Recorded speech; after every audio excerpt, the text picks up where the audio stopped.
Hello friends, welcome back to my channel study blog with Ashish. I hope आप लोग की study बहुत अच्छी चल रही होगी, एकदम धुआंधार तरीके से, क्योंकि पेपर में सिर्फ 23 से 24 दिन बचे हैं। आपके भी, मेरे भी, मुझे भी पेपर देना है, आपको भी। तो आई होप स्टडी तो बहुत अच्छी चल रही होगी। तो आज मैं इस वीडियो में आपको कुछ ये बताने आया हूँ, 3-4 चीज़ें मैं आपको बताना है मुझे आपको, कि कैसे अपने प्रेशर को हैंडल करें। आगे के 20-25 दिन में हम ऐसा क्या करें कि हम सिलेक्शन ले सकें या सिलेक्शन के नज़दीक तक पहुंच सकें। या इस समय बहुत सारे लोग का मैसेज आ रहा है मेरे पास कि किस प्रकार से प्रेशर को हैंडल करें, या इस टाइप का कि कवर नहीं कंप्लीट, सिलेबस नहीं कवर हो पा रहा है अभी तक। कुछ लोगों ने पिछले सिलेबस के अकॉर्डिंग पढ़ा है, कुछ लोगों ने आगे के सिलेबस के अकॉर्डिंग पढ़ा है। तो ऐसे बहुत सारे लोगों का मैसेज आया है। तो मैं आज आपको इस वीडियो में 3 से 4 चीज़ें ऐसी बताऊंगा जिसको आप अगर फॉलो करते हैं, आपके साथ साथ मैं भी फॉलो करूंगा। मैंने भी बना के रखा है, दिखाऊंगा मैंने अपने बोर्ड पे बनाकर उसको रख लिया है कि उसी अकॉर्डिंग चलना है। तो मैं आज आपको इस वीडियो में 4-5 चीज़ें बताऊंगा जिसको आप फॉलो करके पेपर को बहुत अच्छे से दे सकते हैं। तो फर्स्ट ऑफ ऑल, अगर आप नए हो मेरे चैनल पे तो चैनल को लाइक शेयर सब्सक्राइब जरूर कर दीजिएगा। चलिए, ये सब तो आप करते ही रहेंगे, इसके आगे आपको मैं 5 बातें बताता हूँ फटाफट। फर्स्ट ऑफ ऑल, सबसे पहले इंपॉर्टेंट चीज़ है कि आप अपने प्रेशर को एकदम बनने मत दीजिए, क्योंकि ये आपको आपके सिलेबस से बहुत दूर लेके चला जाएगा। और आपका सिलेबस बहुत लिमिटेड है, वो आपको दिया भी गया है और सीबीएसई सिलेबस के अकॉर्डिंग ही पूछता है, तो उसी के अकॉर्डिंग पढ़ते रहिए। सबसे पहला काम आप करिए कि आप डेली उठिए जब सोकर, तो एक मॉडल पेपर सॉल्व करिए। और वो भी सिर्फ मॉडल पेपर को मॉक की तरह मत दीजिए, मॉक जब देना होगा उसके लिए भी मैं बताऊंगा आपको वीडियो के लास्ट में।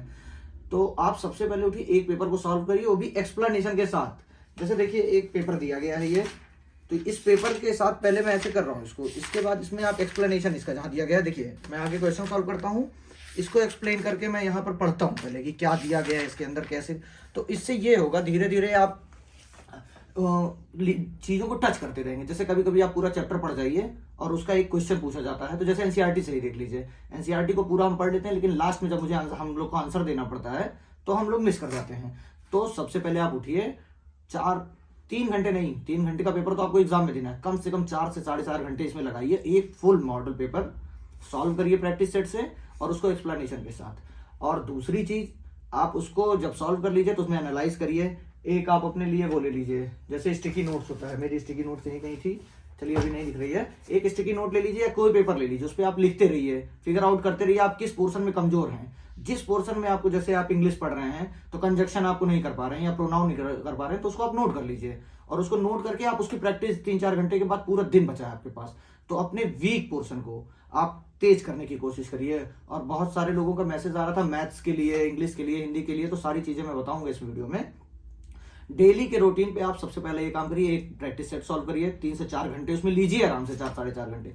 उसके बाद आप कम से कम वोकैब के लिए कुछ टाइम निकालिए। जैसे वोकैब में हो गया एंटोनिम्स, सिनोनिम्स, इंग्लिश के लिए हो गई 3-4 चीजें। उसके बाद हिंदी में आप देख लीजिए, जैसे पर्यायवाची, विलोम, मुहावरे, ये सब जो भी आपके सिलेबस में दिया गया है उसको आप प्रैक्टिस सेट के बाद आराम से करिए। और तीसरी चीज मैं आपको बताऊंगा कि मैथ्स के लिए, जो मैथ्स के लिए लोग परेशान हैं, डेली बेसिस पे आपको चाहिए कि कम से कम 2 से 4, 5, 6 फॉर्मूले आप डेली याद कर लीजिए। क्योंकि पिछले पेपर में आप देख रहे होंगे, प्रीवियस ईयर में, तो पिछले साल 5 क्वेश्चन मेंसुरेशन से ही आ गया था।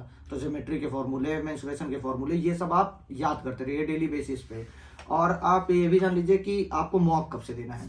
अभी आप सबसे पहले प्रैक्टिस सेट करिए, 5 फरवरी 6 फरवरी तक आराम से पहले आप अपना सारा सिलेबस इसको कवर करिए। उसके बाद अभी बहुत सारे लोगों का मैसेज आता है कि मॉक में मेरे आ गए हैं 140, 150। उनका हेडेक बिल्कुल मत लीजिए, उनको आप जितना देखेंगे उतना प्रेशर आपके ऊपर बढ़ता जाएगा। इसलिए सबको छोड़कर आप अपने आप को देखिए, अपने आप को किस तरह आप मोटिवेट कर सकते हैं, जिनसे आपको मोटिवेशन मिलता है उनको देखते रहिए। और सोचने से ज्यादा काम करते रहिए। ऐसा नहीं है कि मेरे ऊपर प्रेशर नहीं है, मेरे ऊपर भी आता है। तो मैं सोचता हूँ चलिए आपसे कुछ बातें कर लेता हूँ, या कुछ अपना काम कर लेता हूँ, कुछ रूटीन ही बना लेता हूँ। कुछ अलग करते रहिए, मतलब पढ़ाई के साथ साथ पढ़ाई करते रहिए, पढ़ाई प्रैक्टिस इस तरह का फॉलो करिए अपना आप, कि जिससे आप आगे कम कर सकें। और आपको मैं एक लास्ट चीज इसमें बताऊंगा बहुत अच्छी, कि आप सबसे पहले अपने रूटीन के प्रति एकदम स्ट्रिक्ट हो जाइए। जो आपका रूटीन आपने बना लिया, 4 घंटे मुझे पेपर सॉल्व करना है, 1 घंटे मुझे फॉर्मूले याद करने हैं, 1 घंटे मुझे इडियम, फ्रेज, ये सब इंग्लिश का याद करना है, 1 घंटे मुझे हिंदी के लिए देना है, तो 7-8 घंटे का आप आराम से बना लीजिए। और जो सेक्शन आपका बहुत कमजोर हो, जैसे आपको मैथ बहुत नहीं आ रही है, तो आप ऐसा मत करिए कि उसके पीछे ही लग जाइए एकदम से। आप कुछ चीजें उसमें सॉल्व करते रहिए प्रैक्टिस सेट से, वो अंतिम दिन तक आपको 10 से 15 नंबर तक आराम से पहुंचा देगा। ऐसा भी नहीं है कि बहुत हाई लेवल का हमारे पास मैथ आने वाला है। और अपने ऊपर सबसे पहले विश्वास रखिए कि आप कर सकते हैं। नहीं तो एग्जाम 1 महीने में हो रहा है, 2 महीने में हो रहा है, सबसे आप यही इसी चिंता में भूले जा रहे हैं कि 1 महीने बाद एग्जाम है कि 2 महीने। तो सबसे पहली बात, आप अपने ऊपर फेथ बनाकर रखिए, अपने ऊपर विश्वास रखिए, अपने अंदर से कहिए कि हाँ मैं कर सकता हूँ इसको, और आप करते रहिए। और सबसे आखिरी बात आपको मैं ये कहना चाहूँगा अपने वीडियो में कि आप हार्ड प्रैक्टिस करिए। मतलब जैसे आप नॉर्मल डेज में 7 घंटे पढ़ रहे थे तो आप 9 घंटे कर दीजिए, क्योंकि 20 दिन बाकी है और बहुत परेशान होने की जरूरत नहीं है। हम लोग के पीआरटी वालों से पहले टीजीटी पीजीडी का पेपर होना है, तो उसमें आपको पता ही चल जाएगा कि सीबीएसई या एनसीईआरटी सिलेबस के अंदर से पूछ रहा है, बाहर से पूछ रहा है, पेडागॉजिक कैसे क्वेश्चन आ रहे हैं, इंग्लिश में जर्नल कैसे क्वेश्चन आ रहे हैं, और सब्जेक्ट वाइज तो है नहीं अपना। तो पीआरटी वालों के लिए अभी भी बहुत टाइम है, आप आराम से पढ़ते हुए कर सकते हैं इसको आप। बाकी मैं भी आपकी तरह पढ़ ही रहा हूँ, और जो भी मुझसे मदद चाहिए होगी डिस्क्रिप्शन बॉक्स में मैं अपने दे दूंगा टेलीग्राम लिंक, वहां से आप मुझसे कनेक्ट कर सकते हैं या कमेंट के माध्यम से आप मुझसे पूछ सकते हैं। Thank you.